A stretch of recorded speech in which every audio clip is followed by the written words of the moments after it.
I do want to go now to another one of Kentucky's hardest hit areas.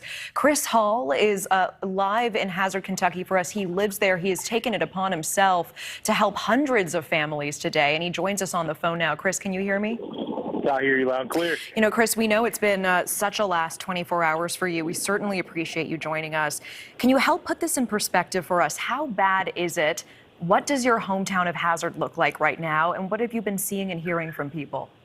Well, I'll tell you right now, photos and videos doesn't do, it has no justice. If you see the things firsthand, you see it, it's your neighbors. You know, you've been in the house, they're your friends, you grew up in the area, you know the entire area, and you see nothing but total devastation. And it's heartbreaking just to look around, and personally where I'm from was hit hard. Neighbors' houses completely gone. It's just really hard to see. And so you come together and try to set something up just for your neighbors and your friends. Yeah. And we're looking at some of what you have set up. You know, this sort of makeshift center to help your community and distribute goods and distribute water and get people what they need. Can I ask, have you been able to see your home since the flooding? Where have you been staying? I have not. I have actually stayed in my car since then. Our roadways have actually took a hard hit due to the heavy rain. A lot of roads are completely impassable, a lot of mudslides, a lot of break-offs in the roadways, a lot of area roadways. People are still being rescued at this time because they cannot get out of their homes due to break-offs, mudslides, etc. You know, it's really, really sad to see you hear calls for help and you can't get people to them, and it's just sad. So, you know, you do what you can, but you still don't feel like you do enough. You know, Chris, I am just so impressed and touched by your heart that you have not been able to see your own home. You don't know the status of your home. You're sleeping in your car, and you're turning in this hopeless and helpless situation and just trying to do what you can. Can you tell us a little bit about what you have been doing in the last 24 hours? Really, I've just been trying to get a hold of every resource that I can. We're trying to get in water. We're trying to get in non-perishable foods, cleaning supplies, you know, shovels, towels, any little thing that would help somebody start from zero.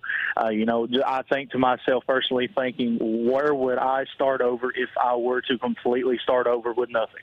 And that's what I've been trying to get in. You know, people have to have water to live. They have to have clothes on their back.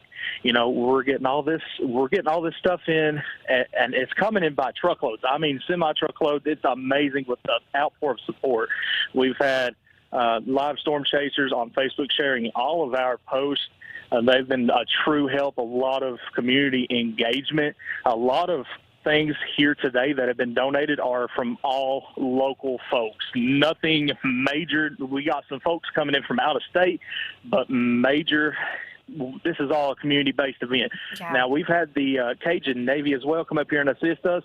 And, you know, we've tried to help them out and get them out and try to do some water rescues as well. We got some boats up here. That was another resource I tried to get was, you know, boats and airboats just to try and, for sake, get to these families that I personally know.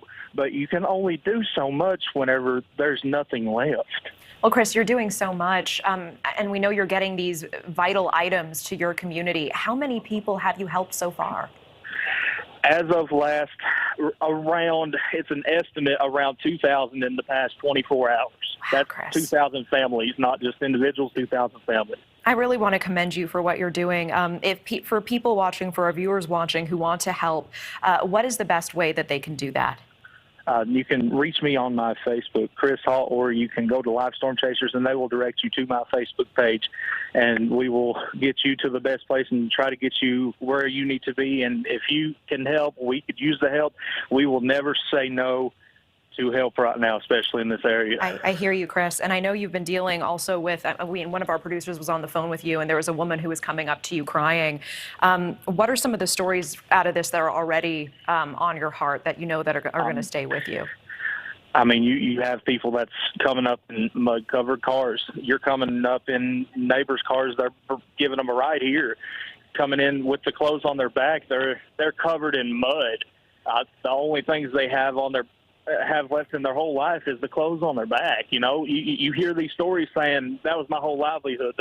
or this house has been here for 70 years. It's the memory part. Everybody's lost all their memories. They've lost their whole livelihood. I mean, people have lost every single thing. I really don't. It's really speechless to even try to explain how it is here. It's really a sad situation. You know, Chris Hall, I know what's sticking with me is you saying that it just feels helpless, like you can't do enough. And I just want to commend you on everything that you have been doing and all the people that you've helped. Thank you so much. We are certainly wishing the best for you and your community. Thank you so much for your time tonight. Thank you for watching. Go to newsnationnow.com to find News Nation on your television provider. And don't forget to click the red subscribe button below to get more of News Nation's fact-driven, unbiased coverage.